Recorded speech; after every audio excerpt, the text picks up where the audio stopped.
Bonjour, nous sommes le mercredi 10 septembre 2025 et je vous propose la situation des cultures de cette semaine.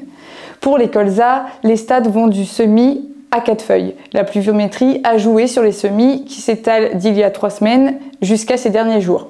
La période propice aux semis pour que les colzas obtiennent une biomasse suffisante à l'entrée de l'hiver est dépassée. Concernant les petites altises, les premières morsures ont été observées ainsi que les premières captures. Pensez donc bien à relever régulièrement vos cuvettes jaunes. Quant aux limaces, les conditions météo actuelles ne permettent pas leur développement, excepté les secteurs rares qui ont été arrosés. Petit point sur les récoltes de tournesol. Les parcelles arrivent à maturité. Sur la frise qui s'affiche sur votre écran, vous pouvez voir le stade optimal à la récolte en fonction de l'aspect du capitule.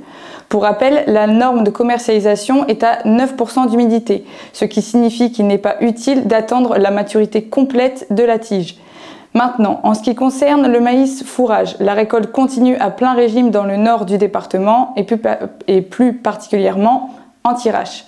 Les remontées du terrain donnent des rendements hétérogènes, mais globalement assez bons. Dans les sols profonds, les rendements vont de 15 à 17 tonnes de matière sèche, mais dans les zones de terre forte, la rudesse du climat a davantage marqué, ce qui donne des rendements de 12 à 13 tonnes de matière sèche, même si ceci reste très local. On retrouve de bonnes proportions grains-tiges avec des grains bien présents, malgré la fécondation partielle de certains épis.